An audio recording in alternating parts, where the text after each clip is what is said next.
It's Giants-Eagles down at the link on Saturday night for the Divisional Round of the NFL playoffs. What's up, Big Blue? I'm Brandon London, and this is another playoff episode of the Blue Rush Preview. It's our Giants pre-show and podcast for the New York Post. Can the Giants be road warriors again and head on down to Philly to take over their trap and move on to the NFC Championship game? So, in today's episode, we'll go into the locker room. We'll speak with Neal and Jihad Ward, NBC Philly sports analyst. Barrett Brooks is back for a third Know Your Enemy. And, of course, we've got our key matchups and predictions. And when I say we, you know exactly who I'm talking about. Longtime Giants beat writer for the Post, Paul Schwartz, and two-time Super Bowl champ Lawrence Tynes.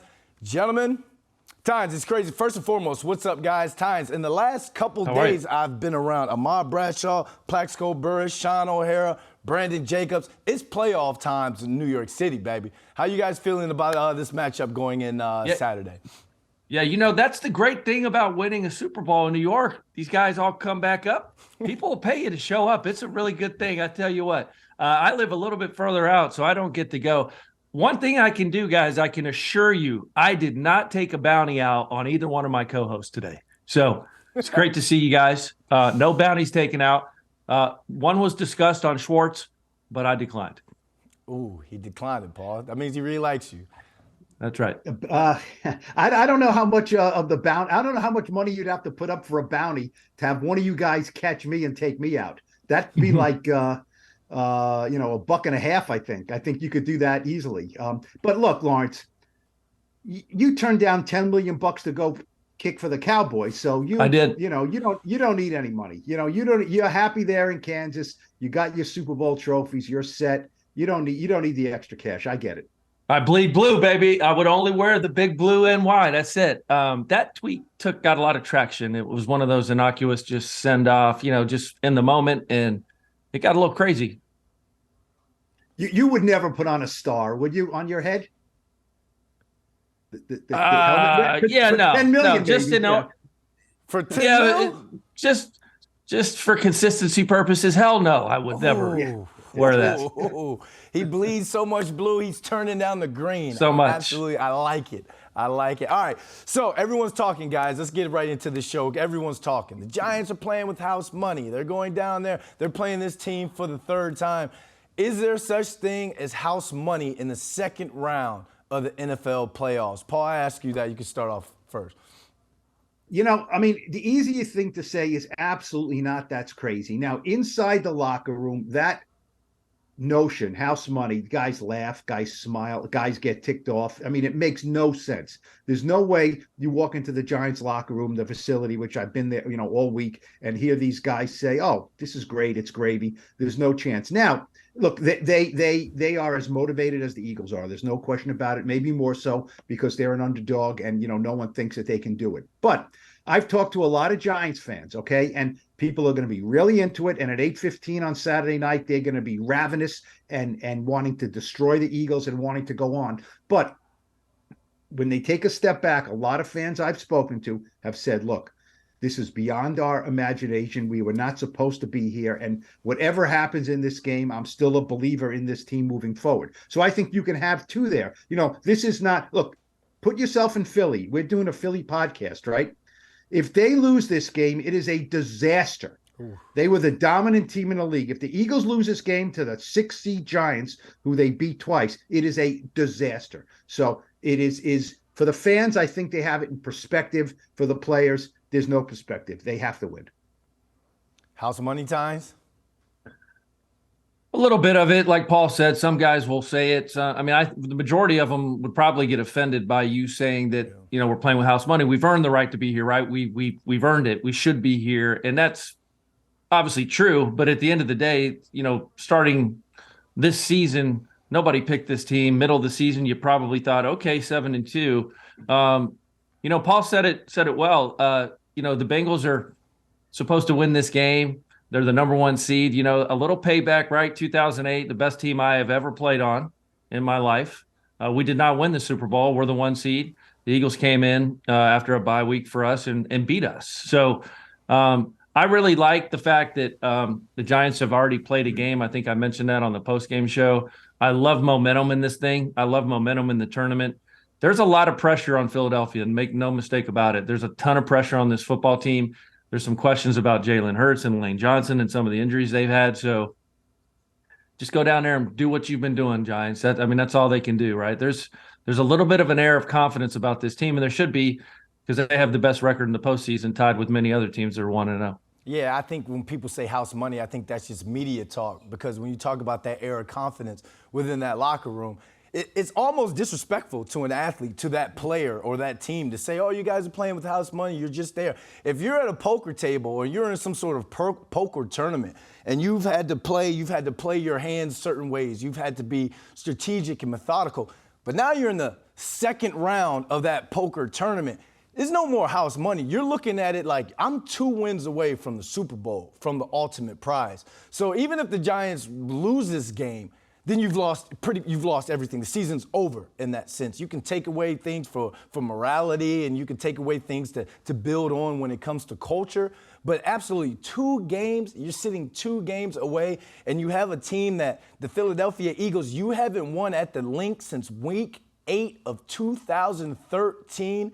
Eli Manning and Michael Vick were the 2 quarterbacks at that time. So when people, that notion of house money, I think fans and the people should get away from that, because the players, if you bleed blue, you're in that locker room, Quest Diagnostics Training Center. There's that plug, fellas. There it is. If you're in that locker room, you know what's at stake. You know what you're going in for when you go down to Philadelphia on Saturday. And you guys are talking about momentum. Where are these 2 teams momentum-wise, do you think, at this point right now, Tynes? Oh, man, like I said, this is the last team the Eagles wanted to play. It really is. You kind of saw what the Ravens were able to do to the Bengals, right? I mean, not a great offensive outfit, but Tyron Huntley competed. He competed well and played well, and it's a team that's familiar with another team. And look at that game, guys. That was a really close game, Ravens-Bengals, third time around. I think the Giants, and they are playing their best football. They are the healthiest team they've been all season long. That is a scary proposition for the Eagles. Trust me. It even had Sirianni ordering stuffed crust Pizza Hut, for God's sakes. This guy's eating Pizza Hut in Philadelphia. Anyway, that's how nervous that guy is. Who orders Pizza Hut in Philadelphia? Sorry for yelling. Oh, I had a lot of coffee this morning. I love stuffed crust pizza, but not in Philly, though. Not in Philly. Pause. Well, here's the thing. I'm not going to disparage Pizza Hut. If they will maybe listen to this and be a sponsor or send us some pies, I will not disparage them. But yeah, I think Philly cheesesteaks. Maybe there's some good Italian places in Philly.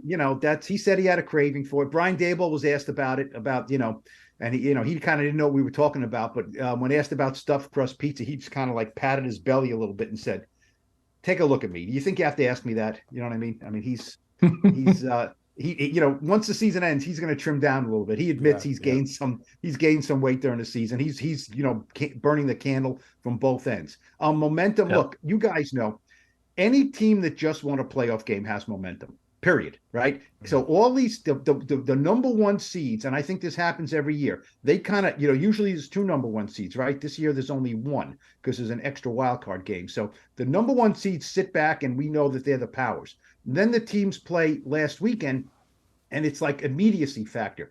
Man, the Jaguars look good. Man, the Giants look good. Whoever won, we kind of think. And the team that's the number 1 seed that earned the right to not play is kind of sitting back. Now, when you look at momentum, the Giants won a playoff game. So they have momentum. There's no question about it. And they won it in really good style, especially on offense. The Eagles lost 2 games in a row down a stretch of the season without their quarterback. They're 13-1 with Jalen Hurts starting, all season. So they lost 2 games. That hurt their momentum. 4 reasons, mainly with the quarterback. Then they beat the Giants in kind of a lackluster game with the Giants backup. So I talked to someone in Minneapolis this past weekend who is very closely tied in with the Eagles. Okay. He knows the Eagles as well, I think, as anybody. And he said he thinks they're a very vulnerable team right now. Very vulnerable. He just doesn't like the vibe. Now, they could come out and Jalen Hurts can be great. That's one thing. But they definitely do not have the momentum. There's no question about it. They have the rest, and that's important, but they do not have the momentum. That's funny you say that because the two teams that have the momentum in the playoffs right now are two teams that are playing with quote-unquote house money. Like you said, Jacksonville and the Giants. And Bob Papa told a story last night when he was talking about the culture, the makeup of this team. And he said he talked to Brian Dable ahead of the Monday Night Football game against the Cowboys. I understand they lost that game, but Brian Dable told he and Carl Banks, he was like, what I told the team before this game is, yeah, we can't outshine them. We can't spazazz them. They have more playmakers. But we know what we are. Let's take them to the deep end of the pool and see if they can swim. Now, this is a team that knows that culture. They know what they are. They know what they have and what they don't have in that locker room. So I see them going down there with that same attitude, that same momentum. Like, let's take them to the deep end. We can swim there. We feel good about that. Let's ground and pound. Let's play a grit type game. Let's get them to the fourth quarter and see if they can swim. Keep it within one possession for that game. So I thought that was a really cool story that Bob Papa told, just because of the fact that this team knows who they are, and that plays into the momentum that they have going into this football game. And it's going to be a dogfight. They have playmakers. You have to understand that going into this game when you're playing against a team like that. They had the #1 record in the NFL for a long time and even have it now. They have got a bunch of playmakers on the other side of the ball. You can just tip your hat to them, respect that, know that there are going to be plays made on that side. But at the end of the day, Coach Coughlin used to always say, know and know you know, talking about the playbook. But know and know your opponent and know who you are as a team and your culture. So I think this Giants team has great momentum going in. They got a lot of guys healthy. So, Paul, I'm going to ask you that. Like, what's the latest on the injury update on both sides? Because it's looking good for the Giants right now. Yeah, it's looking good. It's looking good. I think everyone will play. Now, the main look, Adoree Jackson is not on the injury report. Okay, he came out of the game. He was limited on Tuesday. It's with back. Okay, well, was that a big issue? No, he played 55 out of the 57 snaps on defense in Minneapolis after not playing for almost 2 months. So yeah, I would think he probably had a little bit of an achy back, but he's not on the injury report, so he's good to go. He's a huge addition, obviously. But Azeez Ojulari is the main guy. He's a very pleasant guy. I talked to him for a while at his locker on Wednesday, and he said it's sore. He said it was a freak play, and Kirk Cousins kneed him accidentally up in the upper thigh area. So up almost like in the upper thigh hip area is where it's very sore. He was walking with a little giddy up in the locker room. He practiced on a limited basis on Wednesday. I expect he will do at least that or more on Thursday. He said, if they tell me that I can't hurt it anymore and I can be effective, I'm going to give it a go. That was not exactly like I'm playing no matter what. I would assume he will play, but I think it is not right or fair to assume he's going to play 50 snaps and be a great player. He just, he hasn't played a lot of snaps. He's not 100%. So, you're going to have to make do with other guys. But, if you can give him 20 quality snaps, that'll be good. But we'll see. We'll see. I asked him, look, do you have to reevaluate what you do? You're training, you're this. He said, it's a lot of freak stuff. He said, people said to me in training camp, man, you look good. And there was this idea floating around that he gained 10 pounds of muscle. He said, I'm 251. I played at like 249 last year. He said, I'm the same, but so, calves, rolled ankles, get kicked in the thigh. I mean, I don't know if you can really prevent those, but it's been a rough year for him. There's no question. Yeah, he's definitely. If you can get him 20 quality snaps on pass rushing downs to get after the quarterback, that'd be great because he has a huge impact on this defense and this pass rush. And if he's not able to go, that puts a lot of responsibility on Kayvon Thibodeau to have a big game and show that his impact. But he's been one of, let's say, 5-6 rookies this year who have had a huge impact on this Giants team, both offensively and defensively. Tynes, I mean, you're remember a couple weeks ago or a month or two, Jihad Ward, after they had lost a couple games, was like, these guys, they're not rookies anymore. You got to come in, you got to play. What is it about this rookie class where these guys are stepping in now towards the end of the season in pressure situations? These guys are coming out here making plays. Yeah, they are. If you go back to last week, we talked about Flott and Belton in the secondary. Here you go, late in the game, been on the bench all game. They come in, Flott makes a great play, Belton makes a couple plays, a tackle here or there, playing a bunch of different positions. These guys are just well coached. We've talked about it all season. This team is a well coached unit on both sides of the ball. They've done a great job. These rookies are not afraid. Leading with Kayvon Thibodeau, he's unafraid. He's playing off confidence, right? He gets to play next to Dexter Lawrence and Leonard Williams and sometimes Azeez Ojulari, not very much. But I just think the way they're taking on the personality of their coach. And if you can't tell underneath that, that hat and those sleeves, Wink Martindale is very, very confident man. He's very confident in himself and what he can do and what his defense can do. And his players play like that. So, it's been a fun group to watch. They're going to need their best on Saturday, to beat this Eagles outfit because it is a balanced attack. And you're going to need Azeez. I hope Azeez can play. He's a bigger bodied, stronger man that can, Lane Johnson is coming back this week for the Eagles. You're going to need your best run stoppers. They have A.J. Brown and Devontae Smith, but I have a lot of faith in McKinney and Adoree and Fabian Moreau, who have done a great job back there. So I hope Azeez can go. I think he could be the X factor. Paul, is this one of the better Giants rookie classes in recent years? I'm not willing to say that right now. Look, you guys played in a 2017 where the rookies just completely ascended and in the playoffs, I wouldn't say dominated, but they played great. These guys played great. I still can see Kevin Boss early in the fourth quarter, just like, holy cow, where's he going? He just keeps running, right? 50 yards? Just out of nowhere, an offense that was doing nothing. It's like, bam, he's still running in my head. He's still running out there. Kayvon's been really good.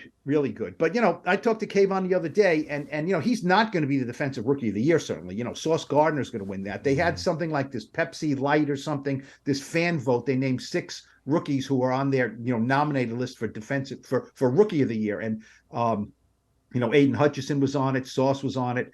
The rookie corner from Woolen from Seattle. Those were the 3 defensive players. And, Kayvon's not on the list. And I asked Kayvon about that. And he said, yeah, it was a goal to be defensive rookie of the year. But he said, you know what? Kayvon's funny. He says, like, I don't care. And then he kind of pauses and says, okay, I know this is going to be a good line here. He says, when is that ceremony? I said, well, it's coming up. He says, well, whenever that ceremony is, I won't watch it. But I'm pretty sure all those guys are going to be watching us play on Saturday night because he's the only one of the rookies who's still playing. So, Kayvon gets it. That was good. Look, we talk about the rookies. Evan Neal, guys. Evan Neal, if you have to list 5 players who need to step up and play a big game, Evan Neal is one of the 5. And he might not be lower than 3. You know what I mean? He has struggled. He had a knee issue. He came back. He's been up and down. He did not play well against the Eagles the first time. These guys got 70 sacks. They got 4 guys with over 10 sacks. Evan Neal needs to play his best game. We know Andrew Thomas is great. And, is Hassan Reddick going to be banging his head with, Andrew Thomas 40 times a game? Or is he going to be going over to the other side and seeing what the big rookie can do? So, Evan Neal needs to hold up. He's had an okay rookie year, and I think he's going to be a good player. But, I don't think any one of the 3 of us will say he's had a great rookie year. It's been a learning experience for him, and the education needs to pick up on Saturday night. Well, I'm glad you mentioned Evan because I got a chance to go into the locker room, talk to Evan and Jihad Ward about not only the game, but Evan's rookie year and the impact of this rookie class on this season. All right, it's Giants-Eagles Saturday night, second round of the playoffs. I'm here with offensive tackle Evan Neal. Evan, first and foremost, man, I want to talk about this rookie class, man, because my rookie year, 07, you got a lot of rookie contribution. Steve Smith, Ahmad Bradshaw, all of those guys. You're seeing your own rookie class step up on a playoff run and make some plays. Take us through what it's been like for you guys from the day you guys met each other after getting drafted till now, heading into a second round playoff against the Eagles. Yeah, from day one, it's all just been a learning experience, and I feel like as a group, we've just been growing and getting better as the years go by. Not as the years, but as the season goes by. And I feel like we've been able to make good contributions for the team, so we want to continue to do that. With this type of season you guys are having, it feels like some years have gone by. I mean, you've been through a lot of adversity. You yourself, like, what are you learning about yourself throughout this NFL football season? The thing that I learned about myself the most is just having the ability to adjust on the fly. Because things may happen unexpected, like the MCL happened. I had to adjust. I had to get back and shake back mid-season and continue to play at a high level. So let's say that. It's been like a one step at a time, 1% better each day type mentality, not only for you but the Giants offensive line in general. Heading into this Eagles game against this front seven, everyone's talking about it. This time around, how do you guys control the line of scrimmage, and how do you neutralize this Eagles pass rush? By executing and doing our job. We've seen those guys twice already. Got a pretty good feel of how they play. It's going to be a dog fight. I mean, obviously, they're a talented front seven. I mean, that goes without being said. But coming to play the way we know how to play, we're going to see what happens. You talk about this dog fight. You got Brandon Graham, Hassan Riddick. What is a skill set these two bring to their defense, and why are they so deadly when it comes to pass rushing? Yeah, well, Graham just brings a lot of experience. 13-year guy, so he brings a whole lot of experience to their group. He's more of a power rusher, and Hassan, he's finesse, he's speed. He's going to use his quickness, use his hands, try to get around you. He's a real slippery guy. You've been the guy that's been around to be around quarterback Daniel Jones. You've seen his not only contribution he's given to this team, but just how he's evolved throughout the season. What's it been like being around DJ? Awesome, bro. Like, just to see his growth throughout the year, it's almost as if he's a different quarterback now. He's so much more confident in his legs and just getting the ball out and just making really good, smart decisions on time. I'm really proud of him and the way he's progressed. Good luck on Saturday. Thank you. We're with one of the Giants' leaders, both not only on the field but vocally as well, Jihad Ward. I mean, a couple weeks ago, you talked about how there ain't no rookies on this team no more. The rookies have been making plays for this team in some big moments. Can you talk about what you've seen from this rookie class with their growth and the contribution that they're making? Well, I just feel like they're doing a hell of a job and stuff like that. We can't thank them enough. They're actually learning the process. Back in the day when I first got here, as a rookie, everything comes fast. So, yep. They get it now. I'm thinking they get it now. So with Kayvon and the rest of the guys out there, and everything is moving real slow with them, so they get to play faster. So it was just a good process, to be honest with you. They get it now, I think. I think they get it. When you talk about this process, what more can you tell them now with what they're about to face? Not only second round of the playoffs, but you're going back up against the Eagles defense. In the playoffs, things happen faster. So what's your message to these guys going into Saturday? Give it your all, one play at a time. And, it's going to be times where adversity going to hit in the middle of the game, so we just got to keep fighting. This team has gone through adversity throughout the season. I mean, a lot of people, it's cliche to say, that has prepared you for the moment. The mindset for this team, has that adversity throughout the season prepared you for what's going to go down on Saturday? Yeah, you're going to have ups and downs whatever game it is, so you just got to keep grinding. It's not about when you fall, it's about when you fall and get back up. And, we've been here before, so that's all I got to say. You got a smile on your face. You look like you're ready to go Saturday. Yeah, I'm ready to go. I can't wait till, game time, not even just the Eagles or whatever teams and stuff like that. I just like to compete, so it's a good feeling. Good luck on Saturday. Thank you, brother. Paul, you called it, and he acknowledged it. He knows he has to have a positive impact on this game Saturday night. But one thing about this kid, his mind, his head is in the right place. He's always trying to get 1% better each day, so shout out to him. But let's get into our key matchups of this game. This game has a lot of them. What are you guys' key matchups for this game Saturday, Tynes? I'll start with you. Your number one key matchup. Listen, they're going to keep saying it until they fix it. TJ Hawkinson tore us up. Dallas Goedert comes back. I don't think this first-team unit obviously saw him in that game in the middle of the season or towards the end of the season. Obviously, they didn't play against him in Week 18. But he's going to be a big challenge for them. That, again, can open up some of the things on the outside. But I think they're going to have to somehow clamp down on him. A tight end is a quarterback's best friend. We know Jalen Hurts is still injured. I know that. I can feel that. I can sense that just in his words and how they're talking this week. This is going to be an end of the season, off-season type of healing process. And he's going to have to play injured, and he's a tough dude. So I think they get the ball out quick, tight end, run the ball. And they were able to run the ball. But I'm looking at Dallas Goedert, guys. He's a dynamic tight end, and the Giants have really struggled against tight ends this season. Yeah, when you talk about a Philadelphia offense, when you talk about receiver-wise, Brown and Smith combined for 183 catches, 2,692 yards, and 18 touchdowns. If you try and have a safety over the top of both of those guys too much, that's going to leave that middle of the field wide open. And like you said, T.J. Hockenson had success. Dallas Goedert is, in my opinion, just as good as a T.J. Hockenson and can hurt you. Paul, what would be your key matchup going into this game? Well, individual matchup to me is the price of admission. Dexter Lawrence and Jason Kelce. Look, one guy's 25, Dexter Lawrence. One guy's 35. You know, it's funny. Dexter Lawrence said to him, he called him. He called him. Yeah, he's a little guy. You know, he's a really he's a tough little guy or something like that. Because Kelsey's like 282. He is little for little. That's crazy. He is little for a center. Look, Dexter's been great. He's you know, I think Dexter and Andrew Thomas are their best players, and I think Dexter, you know, Andrew Thomas is great because of what he doesn't do, right? Nothing happens around him. He just blocks guys and they can't get to the quarterback. Dexter creates mayhem, you know, and you know, what he did to Quentin Nelson against the Colts is still, you know, that's still unbelievable. He almost did that last week in the game against the Vikings late in the game. He kind of, you know, he had that roughing the passer penalty, and Wink Martindale said, you know, I didn't agree with that, but he said, you know what, it wasn't that bad because it made Dex rush harder. That is a great matchup. I mean, Kelce is probably going to be a Hall of Famer. He knows every trick in the book. You know, I think there are times Dexter will overpower him, but there are times where, you know, I think Dexter looked like he'll be spinning his wheels because Kelce is just so tough. And Dexter also said those guards do a good job of helping. It's important because, look, they have to at line of scrimmage.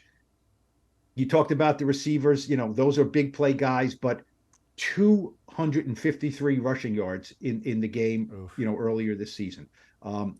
It's Hurts. It's, you know, Miles Sanders had pretty much the same season as Saquon Barkley. We talk a lot about Saquon Barkley. Miles Sanders' numbers were almost identical, and he had more rushing touchdowns. So if you can't stop the run and you know, they do the options, you know, now maybe Jalen Hurts won't run quite as much.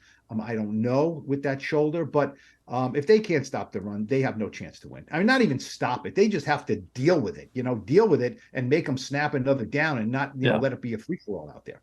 Yeah, they do so much with that RPO. And then when you talk about the RPO, it's different from a Kirk Cousins running the RPO than it is a Jalen Hurts. Kirk Cousins was just, you got to give it up. He ain't running past nobody. I'm faster than Kirk Cousins right now, I think. But when you talk about Jalen Hurts coming back and adding another dimension, the run part of that. I mean, the first game, week 14, the first half of the game, they were RPOing, he was giving it up. The second half, he was taking it on himself, and they were running design runs. Now, his health is obviously going to dictate how much he runs this game. But if you looked at it from what that debacle of a game Gardner Minshew had against the Saints, Gardner Minshew didn't add that running threat to that RPO game. So I'm interested to see how Wink Martindale attacks this RPO. Do you blitz it, or do you just do you put it on your defensive line to get pressure on the other side of the football? And then you talk about the passing aspect of it. When you're blitzing like that, there are little holes on that. And you saw in the first drive of the Vikings games, hitting Justin Jefferson, quick little 5-yard out route. Hitting Justin Jefferson, quick little slant here. Those are runs because you put yourself into a 2nd and 4, 2nd and 3 type situation, and that favors the Philadelphia offense. So when you're talking about the RPO game, that's something that the Giants, I'm hoping, have figured out. And when you fast forward to the Week 18 game, Wink Martindale had free blitzers against that Eagles offensive line. Guys were coming untouched against Jalen Hurts and that Eagles offensive line. So I'm thinking, was that just something when you're just playing with house money at that time? Was he using those blitzes to confuse or to see how they're going to try and adjust against that? I think that was Wink playing a chess game, that Week 18 game going into this game. He has more tape. He has more to see on how he can attack that Eagles that Eagles not only protection but their run game, their run protection as well. Tynes, you got any more matchups for us? Yeah, I just like Wink here again, guys. I talked about it when they played the Vikings twice in a month. This is now 3 times in a month against the same quarterback. And Jalen Hurts is hurt. I don't care what anybody says. His shoulder's banged up. He's going to be protecting it. And, he's not the greatest passer. I don't care. I mean, he throws when they're running the ball real well, he's good.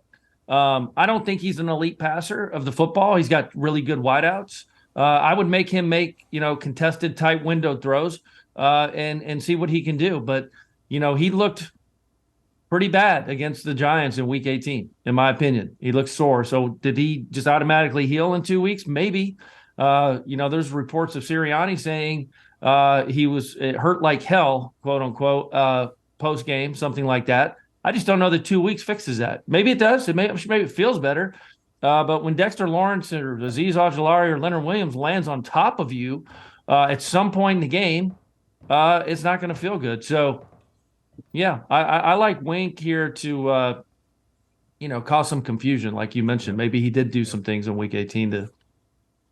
Yeah, how do you know a guy's rusty? By sending pressure at him. Jalen Hurts was different Week 14 to Week 18, just like you said in terms Way of different. Location with the football. Because of Week 14, he was back there it was 7-on-7. He was holding on to the ball, being able, and he was healthy at that time. He was able to deliver a ball without any pass rush or impact in his face. And then you fast forward to Week 18, really want to see how healthy he is and how he handles this pressure. What about Giants' run game? We haven't even talked about it. It's like Saquon it's crazy. We're talking playoffs, and we haven't even talked about Saquon. How does the Giants get a run game going? Because they're going to have to run the football against this Eagles front seven. Your Mike Kafka, Paul. How are you gonna generate and get Saquon in some space? I would say call about 20 Statue of Liberty plays.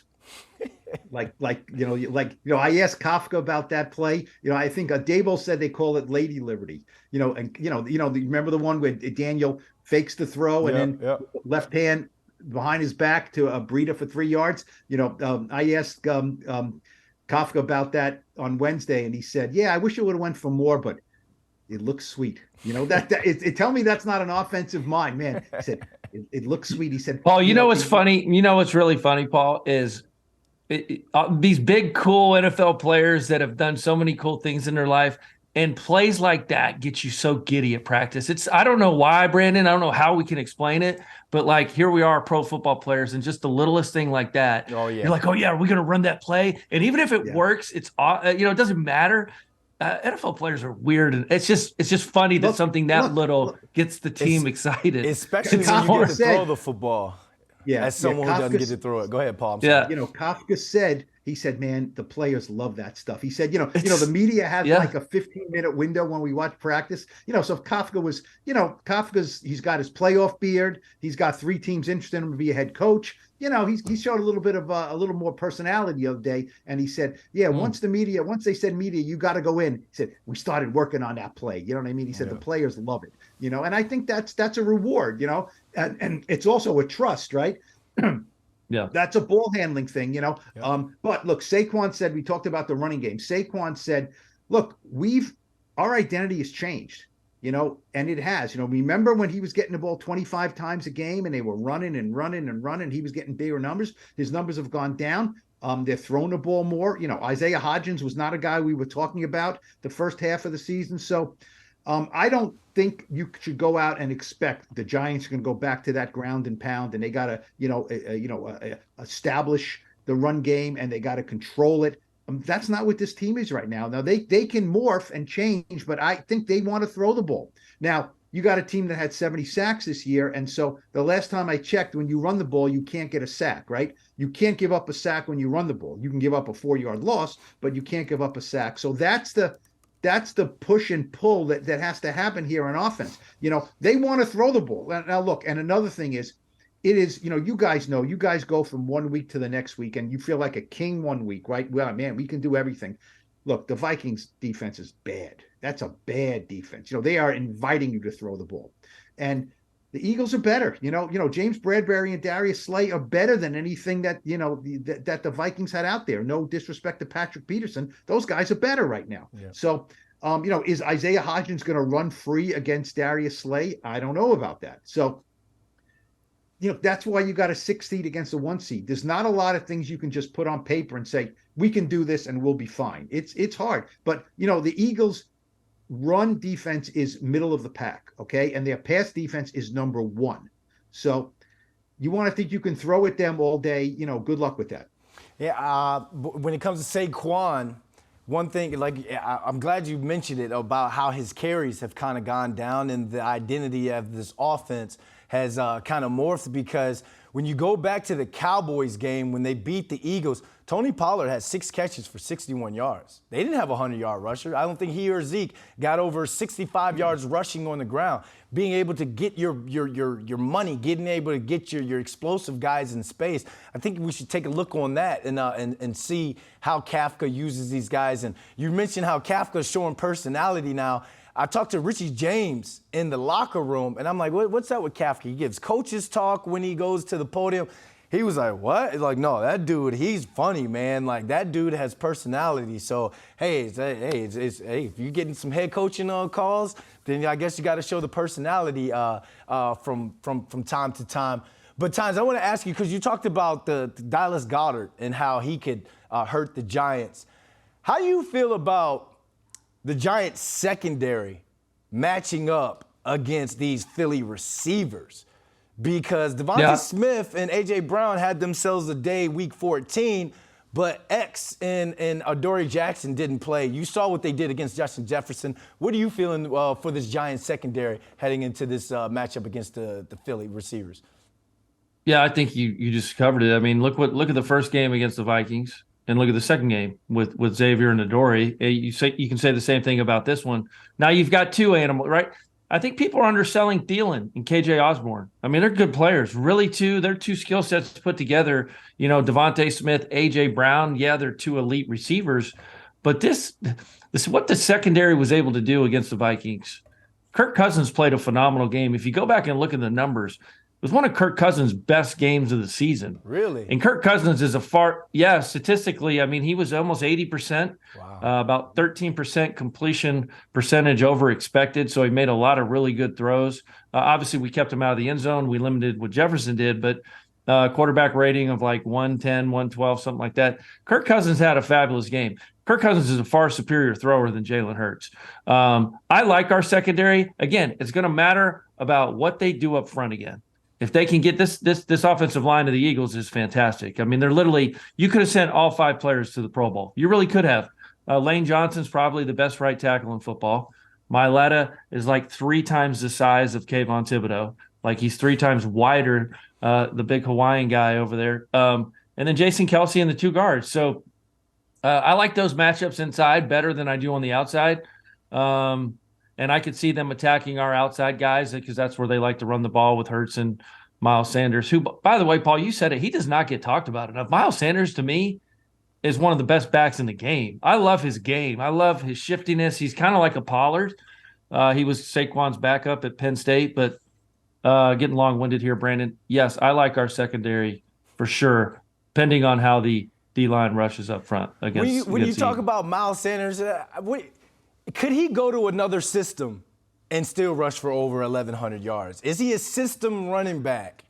Or is he? I think they all are, right? Aren't they all system running backs? Okay. I mean, all right. I like him. I don't know. There's something about him, his burst or suddenness. Miles Sanders is one of my favorite running backs. I shouldn't say players.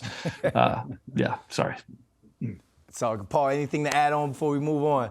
Well, yeah, look, you guys mentioned it as far as, the first game, Leonard Williams did not play. Xavier McKinney did not play. Adoree Jackson didn't play. That's a lot of firepower on defense, right? And because of the, Xavier McKinney being out a long time and Adoree Jackson being out a long time, that was not good. And the Giants swooned, right? They didn't win a lot of games, but guys like McLeod and Moreau, Darnay Holmes, those guys now are ready. Are they as good players as the guys I just mentioned? No, but they're ready. If you put them out there, they can play. There's some familiarity here.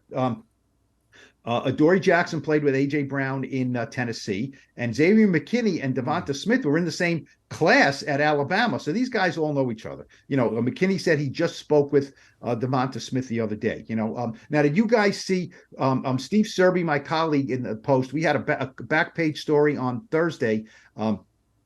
McKinney on Instagram put out his X-ray or MRI of his fingers, just to show, those fractures. And Steve Serby got him to talk about it for the first time. I mean, those were serious fractures in those fingers. He said the doctors were concerned about putting all the pieces back together.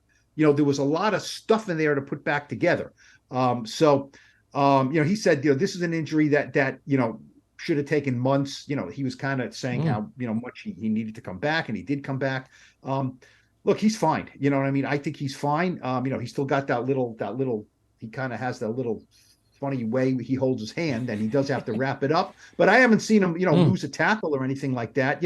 He wrapped up Hawkinson nicely on that last play.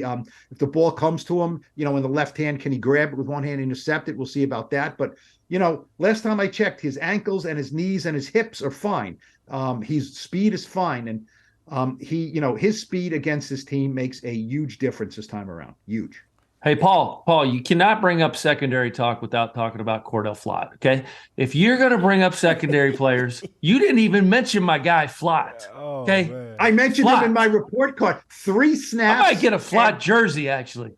3 snaps, and one of them was huge, right? 3 snaps and one of them was huge. Yeah. But you just dismiss him like he did nothing. That's all right. Do you follow him on Instagram, Tynes? No, I don't. I'm not a big Instagram. I don't like Instagram. Okay. I'm on it, obviously, but I don't know. Hey, I want to say that in I have to do like 4 or 5 mock drafts, right? I do a mock draft simulator, and in a couple of them, I had Cordell Flott going to the Giants. Okay, so that's my claim. You did, of course. Yeah, I did. Of course, Brian Costello from the Jets one week had him going to the Jets. So now we always joke about the Giants got Flott and not the Jets. Look, you talk about skinny guys, like, he's a skinny guy. In the locker room, he looks like a kid. So, he comes back next summer and looks a little bigger, a little tougher. He does have coverage skills. There's no question about it. Yeah, he's one of these That's all you need, baby. One of these rookies who's made a huge impact on the field. And, Paul, you mentioned some of the guys at the X and Adoree, the guys that they're getting back for this 3rd game against the Eagles. It's almost like it's the first time we're seeing ones-on-ones or good-on-good when it comes to Giants and Eagles. And we have a strong idea on what needs to be done for the Giants to win. But let's talk to Barrett Brooks of NBC Sports Philly for this week's Know Your Enemy. For this week's divisional playoff round, Know Your Enemy, we're going to bring back NBC Sports Philly analyst Barrett Brooks, because even though the Giants and Eagles have played each other twice this season, do these teams really know each other? Barrett, welcome back, my man. I mean, the first time the Giants had everybody hurt. Second time they set everybody so they didn't get hurt. What's the vibes like down in Philly? You guys got Meek Mills at practice? Like, what's the vibes down there? Well, you know what? To tell you the truth, the vibe is here, getting back down to basics, doing what they do best, and that's going on playing fundamentally sound football. Man, you're right. It's been crazy. This season's been crazy. And look at how they're approaching this game. The first game, we were healthy. We turned back around. The next game, you guys, rested everybody. Now we're going into this situation. Now we're both healthy. Team, your team is rocking and rolling. They beat up on a Minnesota team that, like it or not, had a great record, had a great season. So, they see what they're facing. They understand that this team is a very viable team to go deep into the playoffs. So they're going to make sure they cross their T's, dot their I's, and go on and play fundamental football they know, because this is the healthy they've been since midseason. Well, the RPO game is part of their fundamentals on offense. Jalen Hurts is back. He runs that RPO down to the T. So how do you see Jalen and the Eagles offense, or how do they hurt the Giants defense with the RPO game? Well, that's it. We know Wink Martindale's one of those guys who loves the blitz. He loves to send pressure, whether 6-man or 5-man pressure. He's going to make sure that we have 1 or 2 more than the offense can block. And what that does for Jalen, it makes him read on his feet. See, one of the biggest characteristics that Jalen Hurts has is his ability to read defenses. Now, you saw the last game these guys played, even though it was against your 2 and 3s. he was able to pick the blitz up because he recognized and was fundamentally sound and knowing where the ball's supposed to go and how it's supposed to get there. Well, this time he's going to bring the running game to it. He didn't do that in the second game, because like you said, they wanted to get out unscathed. They wanted to make sure he was getting the rust off of him. But what it does, it makes that defense be assignment correct. It makes sure that you're fundamentally sound in your gaps, and make sure you're fundamentally sound in your reads. You can't look past what he can do. So you got to make sure you defend all 11 players. When you play against, statues, quarterbacks that just sit back in the pocket, you're not really worried about them running. But with Jalen Hurts, you got to go out there and defend all 11 people. So when you do that, you got to make sure if you got the quarterback, you get the quarterback. If you got the running back, you get the running back. And if you have, those receivers, with the passing portion of the RPO, you got to cover them. But you guys are healthy. You got a Dory Jackson back. Love is playing at a high level. I mean, you guys are looking pretty good, man. All right. Well, the run game, Pats sets up the pass game.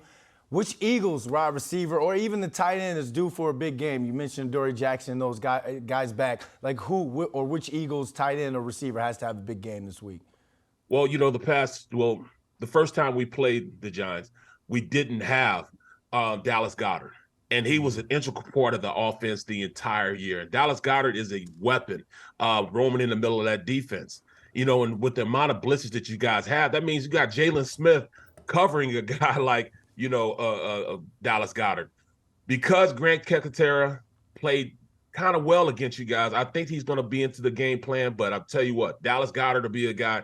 Well, how do you cover him? How do you make, a guy like Jalen Smith cover a guy that's a much better athlete than he is, can run, can block, do a lot of things. So I think he's going to have a huge day, performing against this defense because you send the blitz so much and then you have to cover. So I could see, him having a great game. But, when you have guys like Smith and Brown on the outside, those guys are 1,000-yard receivers and they can both play at a high level. Yeah, Dallas Goedert is watching the Vikings tape and watching the games that T.J. Hawkinson had against this Giants defense, and he looks like he could be ready to eat as well. But let's Riverside it, because we're talking about this Giants offense. First couple times they played, the Giants offense was non-existent against this Eagles defense, but they've been pretty hot. So which unit on the Eagles defense has to have a big game to neutralize DJ in this Giants O?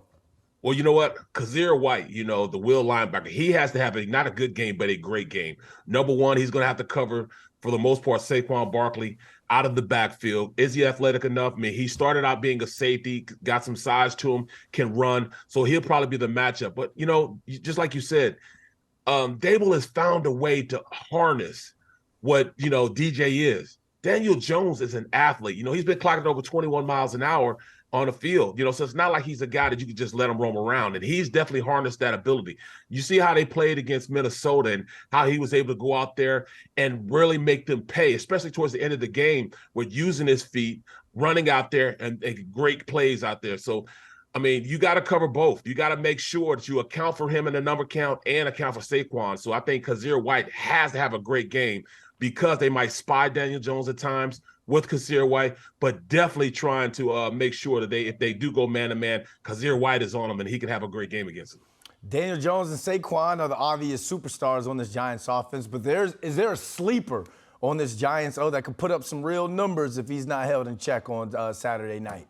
What's his name? Slayton. I mean, you're talking about Slayton and then Hodgkins. I mean, Hodgkins, he's come from out of nowhere. A big receiver, can run. He's showing that he can go out there and Debo smaller cornerbacks. He's somebody they have to count for. They didn't have to do it before. You thought it was going to be Kenny Golladay. He hasn't done much, but he did show some passion in this last game. But when you got, Hodgkins playing at the level he is, and Slayton, Darius Slayton has been his guy, his go-to the entire season. I see him as a guy that, they have some fundamental connectiveness together. Those two play well together. They know each other very, very well. So Jones to Slayton is definitely a viable play where you can, open, stretch the field. But then Hoskins just stepped into his own. And if you let him just get an inch of real estate over you, he's going to go out there and make the tough catch. This guy's playing for a contract. He's been a roamer. He's been, going from team to team. But this is a place he found here as a home. He could definitely be a viable weapon for that offense. Yeah, Slayton and Hodgins, 83 catches, a little over 1,100 yards and 6 touchdowns on the year. But that's the back half where they really have gotten going, especially in the playoff Barrett Brooks, it's our third and last time for the year. Right. Well, thanks for joining Know Your Enemy once again, my man, and good luck on Saturday. Appreciate it. Good luck to you also, man. It'll be a great game on Saturday. Hey, thanks for that, Barrett. And guys, he talked about how Jalen Hurts and the Eagles offense uses RPO as a big part of their offense. Again, I'm anxious to see how Wink attacks that part of their game. It's going to be a big matchup on Saturday. All right, we got the matchups. We got the keys to the games. We even heard it from the Philly side. Let's get to the playoff predictions. You know how this goes. We'll start it off. Jalen Hurts, total offense, 290 yards. Tynes, I go to you first. I like the graphic here. Predicciones, as you say, Reverend London. You see that? That's a nice touch there by the guys and gals. Yes, 290. Man, if he's over that, guys, Giants lose. So I'm going to pick the Giants to win this game. So I'm going to have to say under. Fingers crossed under. No reasons why, but the Giants have to hold him in check. Paul. I think over. He has the ball all the time and he runs. He runs so much. Even with that shoulder, he may run more because maybe, the passing game, he may run more and protect it, go down, slide, run out of bounds. He was an MVP candidate, guys. Let's not forget that before he got hurt. He was an MVP candidate putting up, anyone who had him in fantasy football, was probably cashing checks right now. So I'm going to say over. He's a tough guy to stop. I'll go under. He averages 295 per game. I think for Wink and what this Giants defense has in store, what they've seen from him so far, I think they got some adjustments and Wink's got something up his sleeve. Wink, wink. Philadelphia, points scored, 27.5. Paul, I go to you first. Over. I think over. Not way over, but I think that's a good number. That's about what they averaged. If it sounds like I have a great amount of respect for the Eagles, I do. I'm not buying into this. They're on the demise or, they're ripe for an upset or things like that. Maybe they are, maybe they're not. But, just because they didn't play doesn't mean, resting is a good thing, too. They have smart coaching staff. They have a lot of weapons. Giants may need to score 30 to win this game. So I go over. Tynes. Well, it's a good thing if they need to score 30 because they're averaging 34.5 points a game since their starters have played Indy and Minnesota. So I say they're under. I think the Eagles are under. I actually have this as a low-scoring game. I don't think it's going to be some back-and-forth scoring fest. Yeah, I'm going to go with under as well. I mean, if you feel good that the Giants can put up 30 points. Like, if you were to say the Giants scored 30 points a month ago, 2 months ago, we'd be like, wait, what? Wait, with who at quarterback? But yeah, I think they go under on this one. Again, I think it'll be a low-scoring game as well. Philly, forced turnovers. So their takeaways, 1.5 times.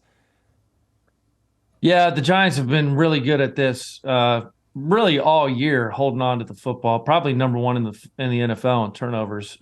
So I'm going to say that they have under 1.5 turnovers. Again, I think it's really important at this time of year you hold on to the football. So the Giants will go under 1.5 Paul. turnovers. If it's over, the Giants have no chance. So I'm going to say under. Look, Daniel Jones, 1.1% interception percentage, number one in the league. Can he go out there and throw 3? Sure he can. I mean, it's the NFL. Anything can happen.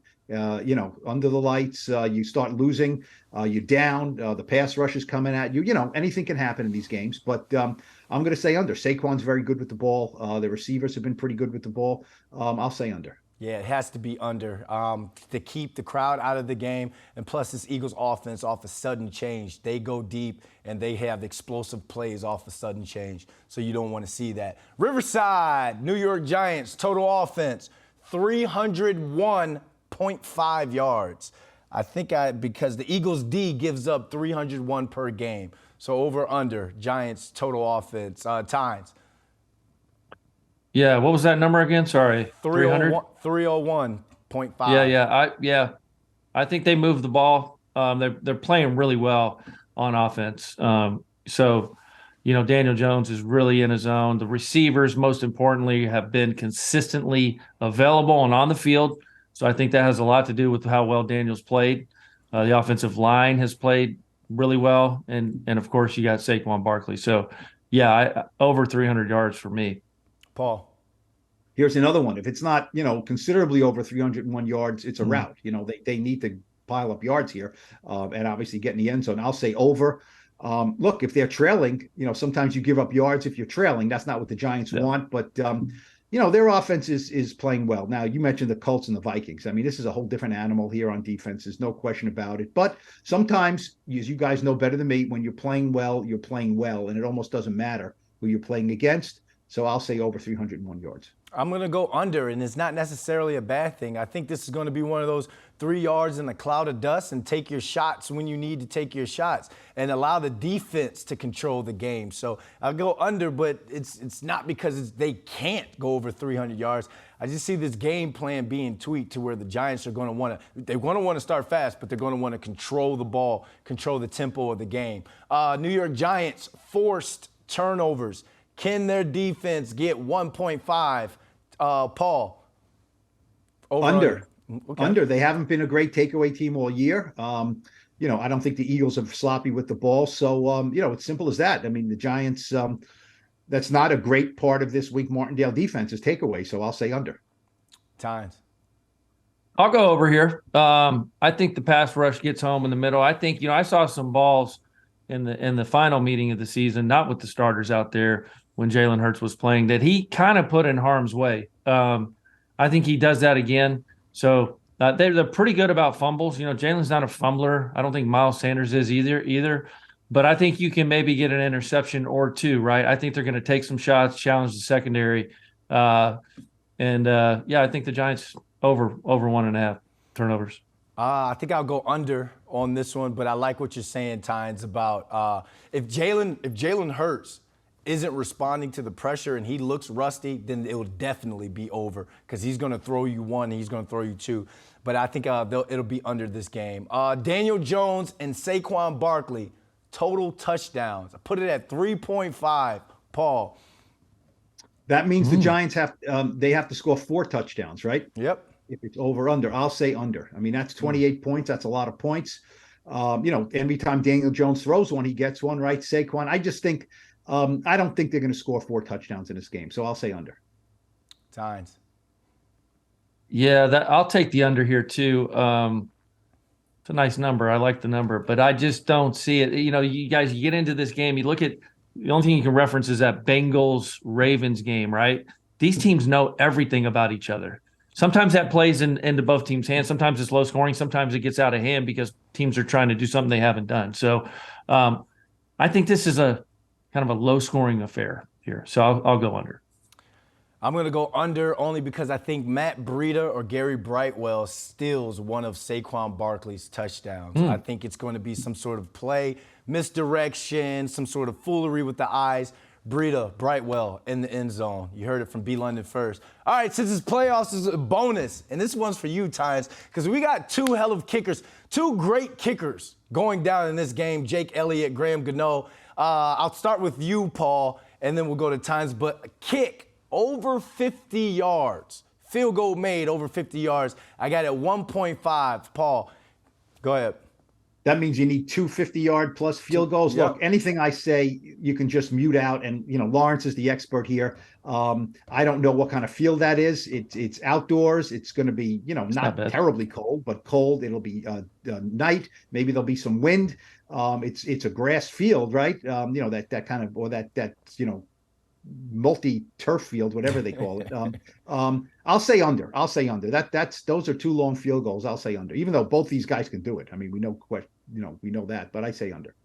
I'm going to go over because we got 2 great kickers, and times when I throw to you, you go into the final thought, you go into the extra point, everything. This is for you here, my man. I'm going to go over. I mean, I think Jake Elliott is a great kicker. I filmed some stuff with him for the Premier League a couple weeks back. Really cool dude. And Graham Gano has just been lights out. He has been one of the MVPs for this Giants team for quite some years now. And if it comes down to it, I really put in Graham Gano putting a 52-yarder for the win. So I'm going to go with over on this one. And to round us out, Tynes, go ahead and take the over-under and start your final thoughts and extra point.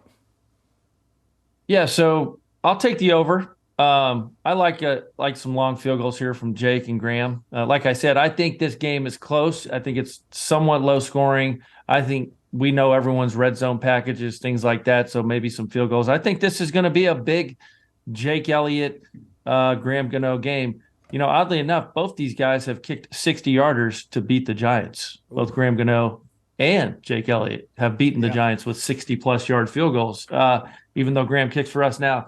What do you say about this team? The house money story that, you know, they shouldn't be there, the this, the that. The Giants are hearing that. They're seeing that. I think that motivates them some. I love that it's just business as usual. It does seem like that when you talk to Dable and you hear Dable talk and you hear the players talk. They're a very confident team, and they know this opponent. And I know you can go back to week whatever it was where they got their doors blown off, and they really did. But I think something clicked in week 18, even though the starters weren't on the field. Maybe with the OC, the DC, they saw some things. All the pressure's on Philly here, guys. It really is. It really is all on them. The home crowd's going to be a little bit nervous. The players are going to be nervous. And I think the Giants come out here, guys, and I think they get this done. I'm not. This is not hyperbole. I think they're playing great. I'm not dismissing what the Eagles have done all year. They're a really, really good team. They really are. And they could obviously win this game as well. I'm going to take the Giants 24-20. A lot of back and forth. I think some field goals here. But this team is playing really well, and I like that. I like momentum in the playoffs over records. Yeah, they got some huge momentum going into this playoff. They know who they are. And this is the first time we get to see ones-on-ones, good-on-good with these two teams. Anything can happen, and it's playoffs. To see the Giants taking this one, I don't really have a score, but I see them winning off of, again, a late field goal to win it. And the defense steps up and makes a stop somewhere on that final drive for Philly for them to go ahead and win it. Defense has been playing lights out all year. I got the Giants taking this one, and you just keep the culture train rolling on this one. Paul, close us out. Got some blue-colored glasses here, which is fine. I get it. It's called the Blue Rush Podcast. Look, the Eagles are the better team. The Eagles were the best team in football. 14 games into the season, they had some injuries. Now, Lawrence, you mentioned quickly the 2008 team was the best team you ever played on. It was the best team I ever covered. You guys destroyed people, right? 10-1. Plaxico got hurt. You won a game 11-1, and then that's when you peaked. Plaxico left, and it all went downhill from there. Is there any correlation between that and the Eagles? They were 13-1, clearly the best team. Jalen Hurts got hurt, and they kind of have gone downhill. Can they, have they peaked too soon? I don't know. That's the only way I think the Giants can win. If the Eagles are not what they were. If the Eagles are what they were, they're a better team in a lot of areas, too many areas, I think, for the Giants to overcome. But maybe they did peak too soon. We'll see. And are the Giants peaking now? They very well might be, but it's a tall order to beat this team. I don't think the Giants do it. I think they play a decent game. I think they make the Eagles sweat, but I think at the end, the Eagles are kneeling on the ball and they win. Maybe something like, 27, 20, 28, 20, 30 to 21, something like that. I don't think it goes down to the wire. Well, who'd you pick, Paul? What do you pick? The Eagles. You picked. Oh, you did. Nice. Nice. He said we were wearing blue glasses. With 17 different score choices, too, by the way. And maybe the Giants pick a score. Too, so what, you want me to pick one score? Maybe. Okay. 31. Hey, Brandon, 31. Finish us up around here. Let's go. Let's go. Hey, that helps. Let's go, Brandon. Says it all. Let's go. We want to thank everyone for watching and listening to this episode of the Blue Rush Preview and Podcast, which is our New York Giants show. Please subscribe to Blue Rush on Spotify, Apple Podcasts, or wherever you get your podcasts. Make sure to follow New York Post Sports and SNY's YouTube channels for all videos from Blue Rush. Tynes is strapping up the helmet. Let's go. The next episode of the show dropped Monday morning, recapping the Giants game on Saturday, and Thursday previewing the week ahead. And it says if we get past the Eagles on the teleprompter, when we get past the Eagles on the teleprompters. For Paul Schwartz and Lawrence Tynes. Slap the helmet one time, Tynes. Yep, I'll do that too. I'm Brendan London, and we're going to catch you guys on another episode of Blue Rush.